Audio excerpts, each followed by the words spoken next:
Well, as we had mentioned, in the life of a nation, there are few moments that we need to rise above politics. But unfortunately, there are political parties who see it with that narrow gaze. You have eminent citizens who have now written to the Prime Minister.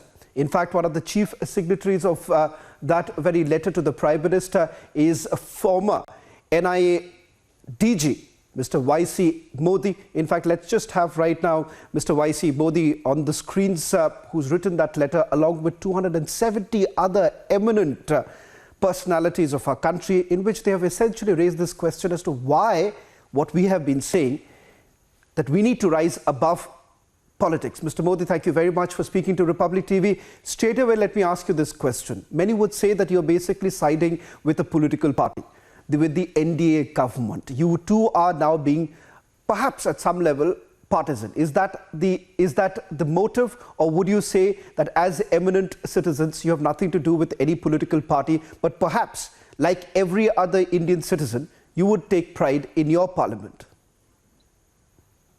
Shaman, I always believe that opposition has its role of opposing government on relevant issues.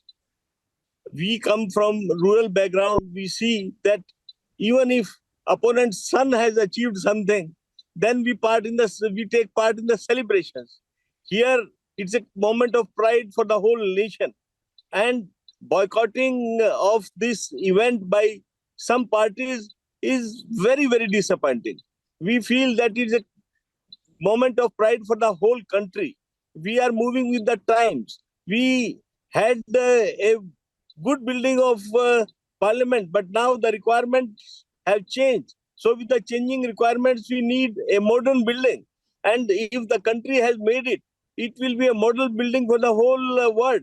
So we felt that we should not allow this partisan attitude in this matter. It is a very moment of pride for the whole country. And we thought that it would be relevant that we raise this issue in the appropriate quarters. The world is watching us, but we see that divide that exists between our opposition parties and, for that matter, the ruling party.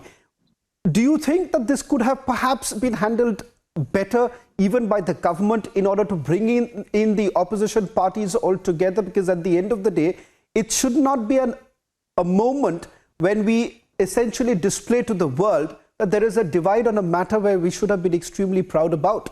Is there a constitutional problem here? Because at the end of the day, a lot of opposition parties are basically citing that this is a clear violation.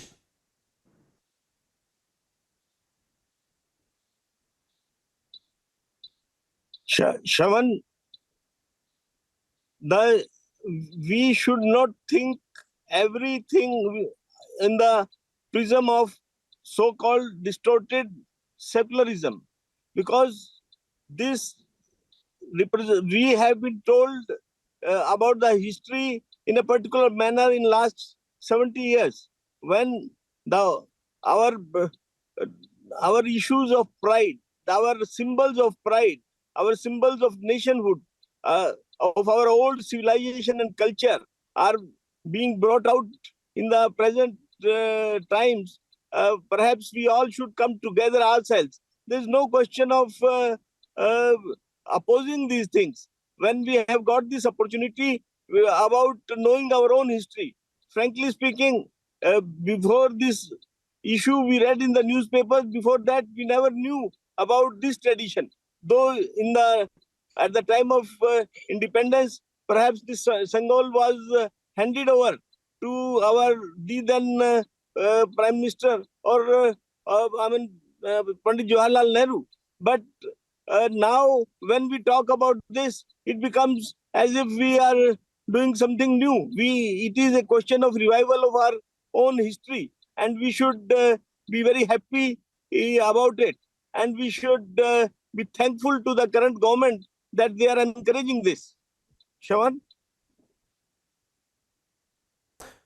Well, thank you very much, Mr. Y.C. Modi and Mr. Modi, for putting this into perspective. Over the next few days, the full coverage of what we are calling hashtag My Parliament, My Pride. And as both of you gentlemen, you put this into perspective, I'm hoping that there would be some sense driven into the minds of our opposition leaders, and hopefully they'll come across.